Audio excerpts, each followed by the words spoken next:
et sœurs bien-aimés dans le Christ, aujourd'hui, à travers les lectures de ce 26e dimanche du temps ordinaire B, nous sommes invités à méditer profondément sur la question de la justice, de la miséricorde et de notre réponse à l'appel de Dieu dans nos vies.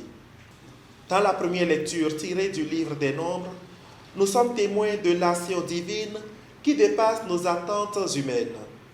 Moïse, choisi par Dieu pour guider le peuple d'Israël, voit l'Esprit de Dieu se répandre sur Eldad et Médad, même s'ils ne sont pas dans la tente avec les autres.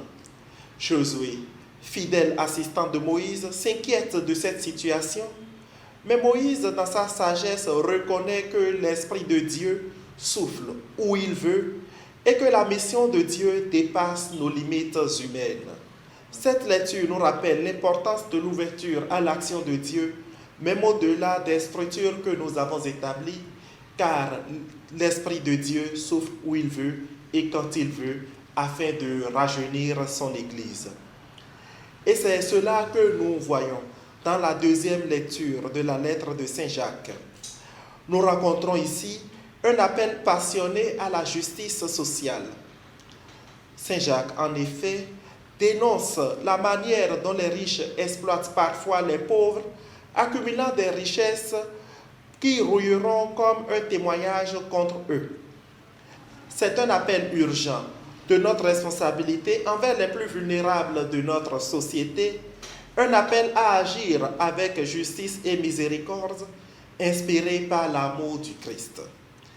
Et c'est cet amour du Christ qui s'étend au-delà des disciples qu'il a appelés, car nous voyons Jésus ici élargir notre compréhension de la communauté des croyants. Les disciples, en effet, voient quelqu'un expulser les démons au nom de Jésus, mais la particularité ici, c'est qu'ils ne font pas partie de leur groupe.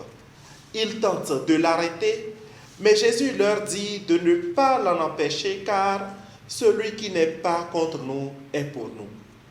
Jésus nous rappelle ainsi l'importance de l'unité dans la diversité de ceux qui le suivent.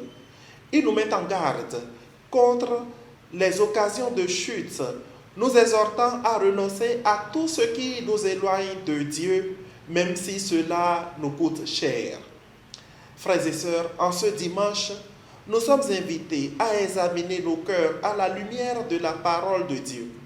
Sommes-nous ouverts à l'action de l'Esprit Saint, même quand elle dépasse nos attentes et nos structures établies?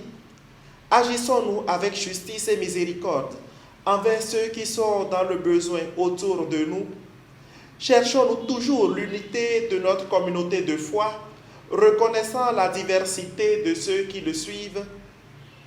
Que la grâce de l'Eucharistie de ce jour nous fortifie pour vivre notre foi avec générosité et amour, en répondant à l'appel de Dieu dans nos vies avec un cœur ouvert et disposé.